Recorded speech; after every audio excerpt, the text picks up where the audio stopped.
কুরবানি করো করো এমন কুরবানি যেন ঝরে দু চোখে পানি গো করো করো এমন কুরবানি যেন ঝরে দু চোখে পানি শুধু পশু মনে করে নয় শুধু পশু মনে করে নয় মনে করো নয়নের মনি গো করো করো এমন কুরবানি করো করো এমন কুরবানি যেন ঝরে দু চোখে পানি এখন বর্তমানে এই কুরবানিটাকে তামাশা মনে করি এই কুরবানির হাকিকত কি আমরা অনেকে জানি না সবাই জানি ইব্রাহিম আলাইহিস সালাম তার ছেলের গলায় কুরবানি ওই ছুরি চালাতে গিয়েছিল আল্লাহ ওই ছেলের বদলে দুম্বা জান্নাতি দুম্বা পাঠিয়েছিল যদি সত্যিকারের ছেলেকে কুরবানি করতে হতো আজকে আমরা যে তামাশা করি হাসি ঠাট্টা করি কুরবানির পশু নিয়ে ছেলে খেলা করি এরকম করতাম আমাদের চোখে পানি আসে কুরবানি করার সময় কবি ছন্দের মাধ্যমে সেই সম্পর্কে আরো কি লিখছে দেখো যদি সন্তানের হুকুম হতো কজন পিতা কুরবানি দিত যদি সন্তানের হুকুম হতো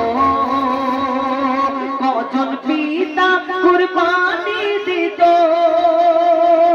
পশু নিয়ে খেলা করো না নিজের সন্তান মনে করো না সে তো এমন ভাবে করো কুরবানি এমন ভাবে করো কুরবানি খুশি হয় আল্লাহ রহমানে গো করো করো এমন কুরবানি করো করো এমন কুরবানি যেন ঝরে দু চোখে পানি কুরবানি করি কিসের জন্য আর কুরবানি মানে ত্যাগ কুরবানি মানে আল্লাহকে খুশি করানোর জন্য তো কবি সেই সম্পর্কে আরো কি লিখছে দেখো পশু কুরবানি করে তুমি খোদাকে খুশি করতে চাও পশু কুরবানি করে তুমি খোদাকে খুশি করতে চাও থাকলে নিজের মাঝে খারাপি আগে সেটাকে কুরবানি দাও তবে হবে খুশি মোর খোদা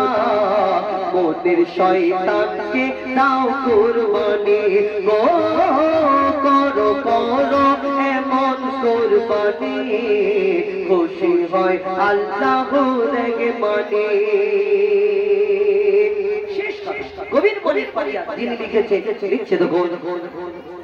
সমাজে তুমি বড় দানি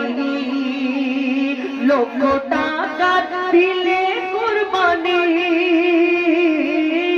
সমাজে তুমি বড় দামি লক্ষ টাকা দিলে কুরবানি হারাম থাকে যদি এক চুল কুরবানি তোর হবে না কবুল ওরে মঈদুল ইসলাম